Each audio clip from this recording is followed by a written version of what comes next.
kita dapat berkumpul secara daring dalam rangka presentasi makalah kelompok 6 yang berjudul Pancasila sebagai Etika.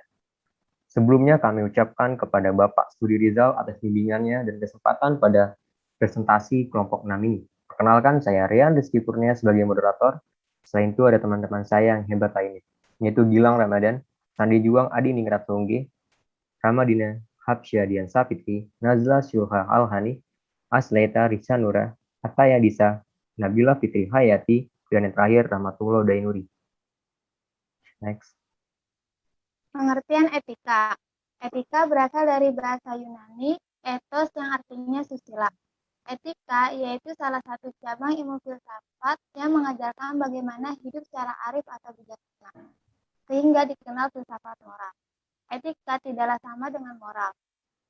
Namun keduanya mempunyai fungsi yang sama, yaitu memberi orientasi bagaimana dan kemana harus melangkah dalam hidup ini. Etika memang pada akhirnya menghimbau orang untuk bertindak sesuai moralitas, tetapi bukan karena tindakan itu diperintahkan oleh moralitas, melainkan karena ia sendiri tahu bahwa hal itu memang baik baginya. Etika bermaksud membantu manusia untuk bertindak secara bebas dan dapat dipertanggungjawabkan, karena memang ada alasan-alasan dan pertimbangan-pertimbangan yang kuat atas tindakan itu. Pancasila sebagai sistem etika.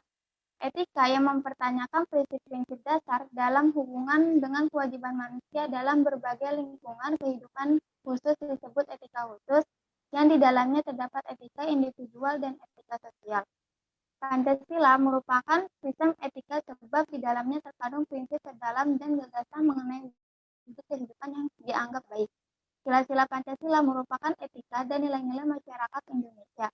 Pancasila memberi jawaban bagaimana seharusnya manusia Indonesia bertanggung jawab dan berkewajiban sebagai makhluk pribadi, sosial, dan makhluk Tuhan yang Maha Esa dalam bernegara.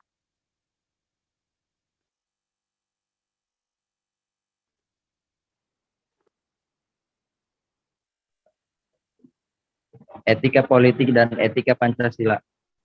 Lacak tradisi filsafat barat, semuanya menunjukkan bahwa hidup secara bijaksana akan mengantarkan seseorang menjadi bahagia.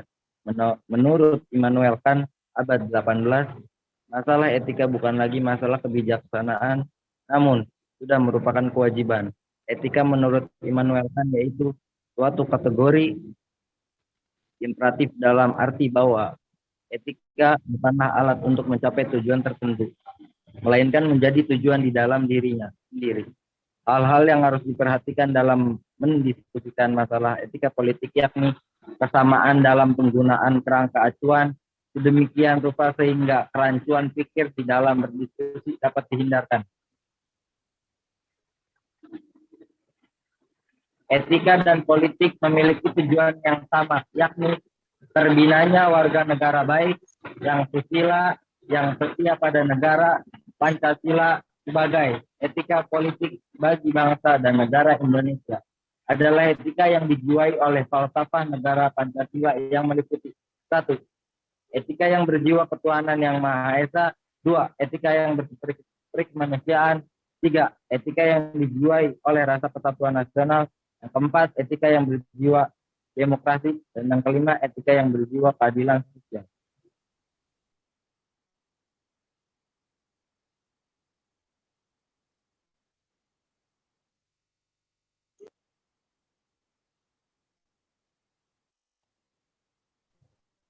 Nilai-nilai etika dalam Pancasila. Etika membantu manusia menunjukkan nilai-nilai untuk membulatkan hati mengambil keputusan tentang tindakan apa yang perlu dilakukan dan mengapa hal itu dilakukan. Nilai-nilai etika yang terkandung dalam Pancasila tertuang dalam berbagai tatanan berikut ini. 1. Tatanan bermasyarakat. 2. Tatanan bernegara. 3. Tatanan kerjasama antar negara atau tatanan luar negeri. 4. Tatanan pemerintah daerah. 5. Tatanan hidup beragama. 6. Tatanan bela negara. 7. Tatanan pendidikan. 8. Tatanan berserikat, berkumpul dan menyatakan pendapat. 9. Tatanan hukum dan keikutsertaan dalam pemerintah. 10. Tatanan kesejahteraan sosial.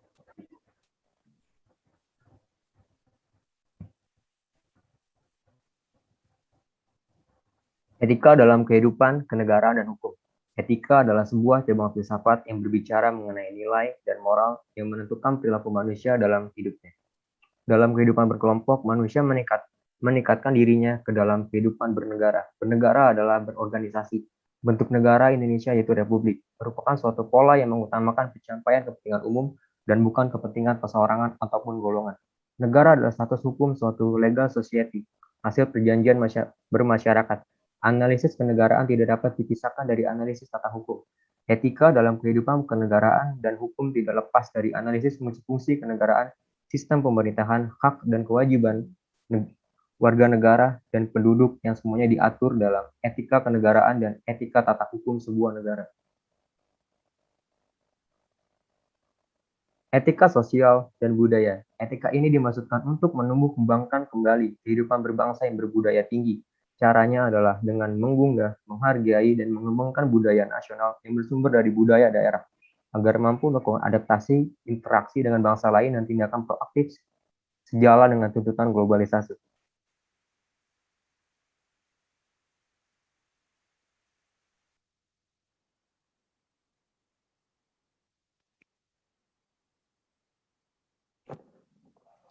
Etika politik dan pemerintahan. Etika politik dan pemerintahan dimaksudkan untuk menunjukkan pemerintahan yang bersih, efisien, dan efektif. Selain itu, etika ini juga dimaksudkan untuk menumbuhkan suasana politik yang demokratis, yang bercirikan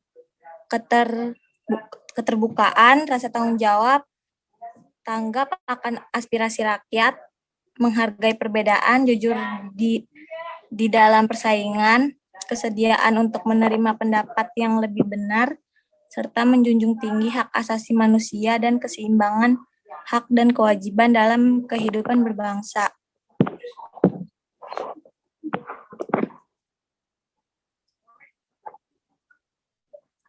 Etika ekonomi dan bisnis. Ekonomi dan bisnis merupakan satu kesatuan yang tidak bisa dipisahkan. Keduanya saling terkait satu sama lain dan mempunyai tujuan yang sama. Begitu juga etika ekonomi pasti saling terkait dengan etika bisnis.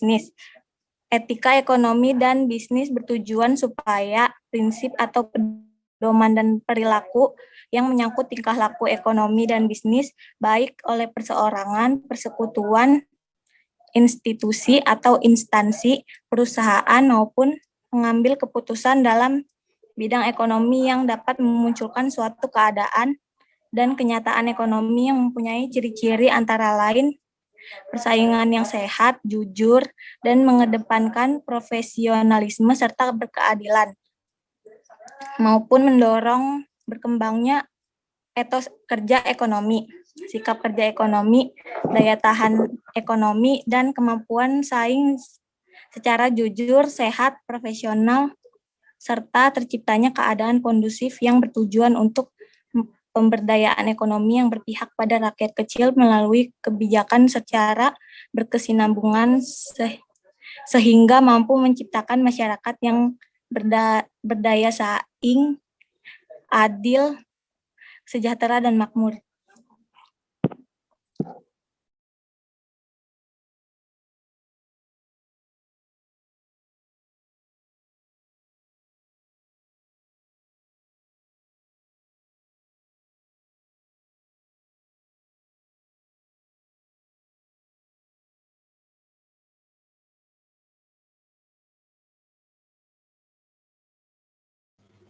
Etika penegakan hukum yang berkeadilan dimaksudkan untuk menumbuhkan kesadaran bahwa tertib sosial, ketenangan, dan keteraturan hidup bersama hanya dapat diwujudkan dengan ketaatan terhadap hukum dan seluruh peraturan yang berpihak pada keadilan. Keseluruhan aturan hukum yang menjamin tegaknya supremasi dan kepastian hukum sejalan dengan upaya pemenuhan rasa keadilan yang hidup dan berkembang di dalam masyarakat. Etika ini meniscayakan penegakan hukum secara adil, perlakuan yang sama dan tidak diskriminatif terhadap setiap warga negara dan di hadapan hukum, dan menghindarkan penggunaan hukum secara salah sebagai alat kekuasaan dan bentuk-bentuk manipulasi hukum lainnya.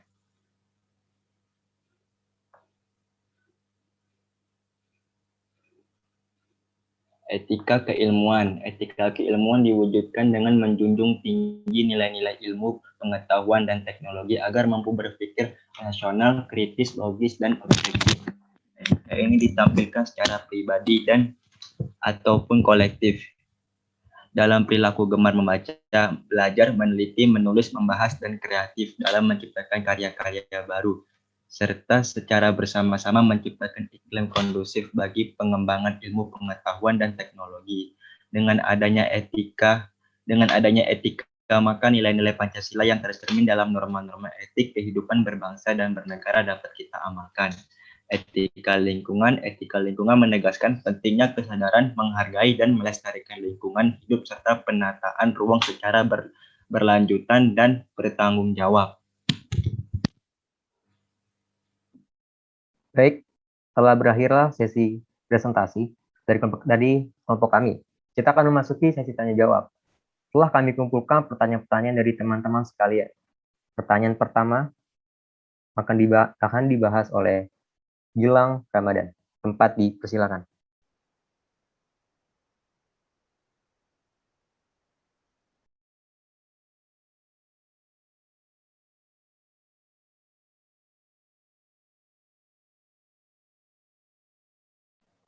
Gilang Ramadan, tempat dipersilakan.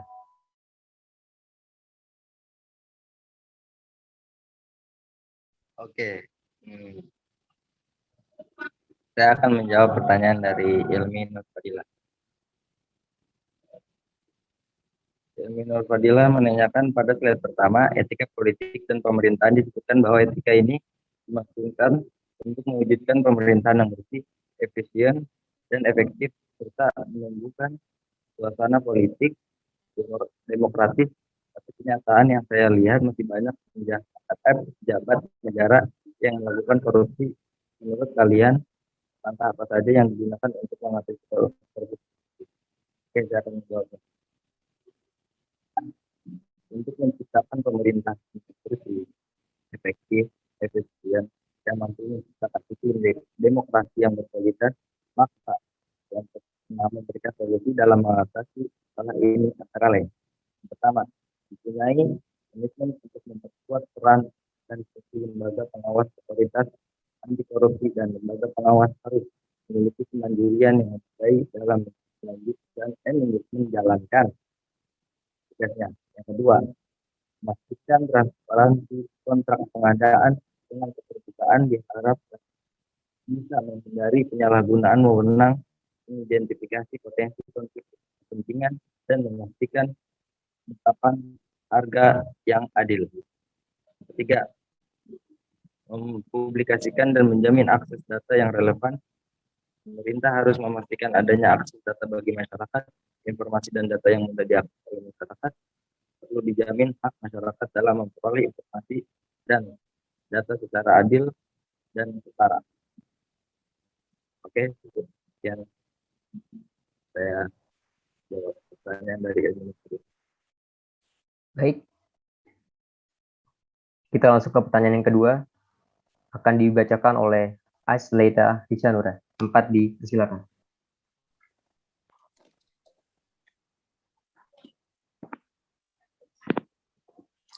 Saya akan membacakan pertanyaan dari Sastia Nurdina dengan NIM 1121054 10000106. Pertanyaannya, jelaskan apa yang dimaksud dengan etika individual dan etika sosial. Lalu sebutkan contoh dari etika individual dan etika sosial. Jawabannya yaitu, menurut Usman Sunyoto, etika sosial adalah pengalaman yang akan dilakukan oleh seseorang akan nilai-nilai yang diyakini baik, terpuji, buruk, tercela, dan terpercaya, sehingga atas tindakan tersebutlah memunculkan makna tersirat kepada pihak lain, seseorang atau kelompok. Contohnya pada kehidupan di masyarakat yaitu tidak bertamu ke rumah orang lain di atas jam 10 malam. Menurut Trisnadi Setio, etika individual artinya objek penilaian terkait baik atau buruknya perilaku individu dalam kehidupan bermasyarakat. yang akibatnya secara langsung akan diberikan penilaian terhadap tindakan yang telah dilakukannya. Contoh etika individual yaitu etika individual itu sama dengan kesalehan pribadi seperti taat beribadah. Etika sosial itu kesalehan sosial seperti membantu sesama dalam kebaikan.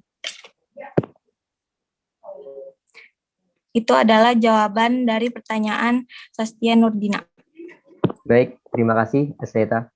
Lanjut ke pertanyaan ketiga yang akan dibacakan oleh Nabila Fitri Hayati. Tempat dipersilakan.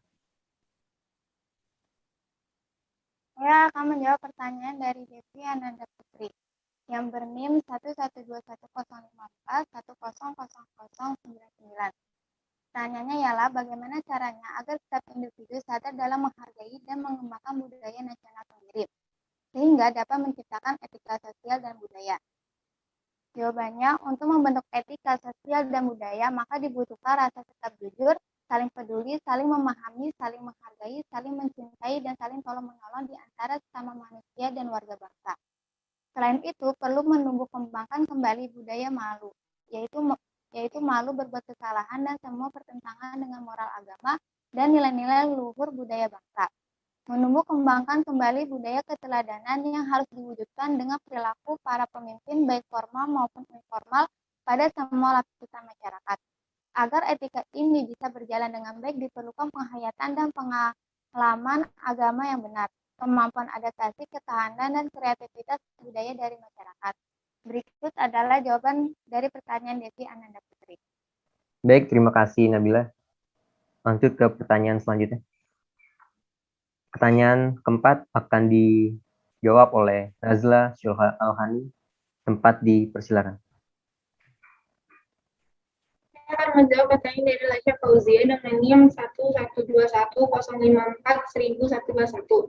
Pertanyaannya, di dalam Pancasila itu terdapat berbagai etika. Jika etika-etika tersebut tidak implementasikan dengan baik atau tidak terwujud etika-etika tersebut, apa dampak yang ditimbulkan? Jawabannya, akan muncullah ancaman yang serius terhadap persatuan bangsa dan kemunduran dalam pelaksanaan etika kehidupan berbangsa. Hal ini tampak dari konflik sosial yang berkepanjangan, berkurangnya sopan santun dan budi luhur dalam pergaulan sosial, melemahnya kejujuran dan sikap amanah dalam kehidupan berbangsa, pengabaian terhadap ketentuan hukum dan peraturan. Itu jawaban dari Lasya Fauzia. Baik, terima kasih. Langsung ke next slide.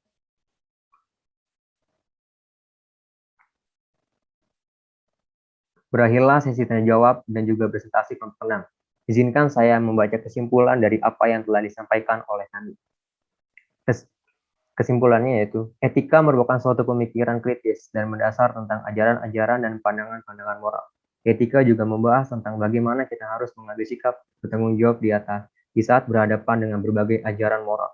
Hubungan antara nilai, norma, moral, dan etika memang sangat erat sekali. Kadangkala hal tersebut disamakan begitu saja. Namun sebenarnya hal tersebut memiliki perbedaan. Pancasila sebagai dasar filsafat hidup bangsa Indonesia pada hakikatnya merupakan suatu nilai-nilai bersifat sistematis. Pancasila memiliki dasar-dasar yang bersifat fundamental dan universal bagi manusia baik dalam hidup bermasyarakat, berbangsa, dan bernegara. Demikianlah kesimpulan yang saya bacakan. Maka berakhirlah presentasi dari kelompok 6 ini. Sekian yang dapat kami sampaikan. Mohon lebihnya mohon maaf bila ada kesalahan. Terima kasih atas perhatiannya. Kita akhiri. Wassalamualaikum warahmatullahi wabarakatuh.